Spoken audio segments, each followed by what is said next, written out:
121 സങ്കീർത്തനം 5 വാക്യം. യഹോവ നിന്റെ പരിപാലകൻ, യഹോവ നിന്റെ വലത്തുഭാഗത്ത് നിനക്ക് തണൽ. എല്ലാവരും തങ്ങളുടെ ജീവിത സുരക്ഷയെക്കുറിച്ച് ചിന്തിക്കുന്നവരാണ്.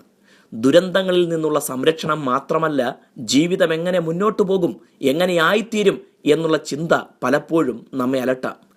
എല്ലാ സൗകര്യങ്ങളും ഉള്ളവർ പോലും ഇത്തരം മാനസിക സംഘർഷം അനുഭവിക്കുന്നവരാണ്. ജീവിതത്തെക്കുറിച്ചുള്ള പ്രതീക്ഷകളും ലക്ഷ്യങ്ങളും ഒക്കെ ഒരു പരിധിവരെ ഇതിന് കാരണമാകാറുണ്ട്. മറ്റുള്ളവരുടെ മുൻപിൽ ലഭിക്കുന്ന സ്ഥാനമാനങ്ങളെക്കുറിച്ചുള്ള ഉത്കണ്ഠകളും നമ്മെ അലട്ടാം.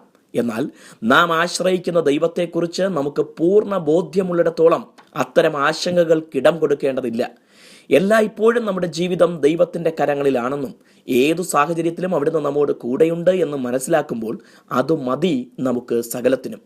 മറ്റാരെക്കാളും ഭംഗിയായി ദൈവം നമ്മെ സംരക്ഷിക്കും. ദോഷമായിട്ടൊന്നും ദൈവം ചെയ്യുകയില്ല. ജീവിതത്തിൻ്റെ കൊടും ചൂടേറിയ വേളകളിൽ നമുക്ക് തണലായും ആശ്വാസമായും ദൈവം കൂടെയുണ്ട്. മനുഷ്യൻ്റെ കണ്ണുകളിൽ നമ്മെക്കുറിച്ചുള്ള ധാരണകൾ എന്തു തന്നെയായാലും ദൈവത്തിൻ്റെ ദൃഷ്ടിയിൽ നാം ശ്രേഷ്ഠരായിരിക്കുന്നിടത്തോളം നാം കുലുങ്ങേണ്ടതില്ല. ലോകത്തിലെ സ്ഥാനമാനങ്ങളെല്ലാം മാറി മറിയുന്നവയാണ്. അവയിലൊന്നും അധികം സന്തോഷിക്കുകയോ ദുഃഖിക്കുകയോ ചെയ്യേണ്ടതില്ല. മാറ്റമില്ലാത്തവനായ ക്രിസ്തു എപ്പോഴും നമ്മോടൊപ്പമുണ്ട്. ഈ പ്രപഞ്ചം തന്നെ മാറിപ്പോയാലും കൂടെയുള്ള കർത്താവ് മാറുകയില്ല. ദൈവം നിങ്ങളെ അനുഗ്രഹിക്കട്ടെ.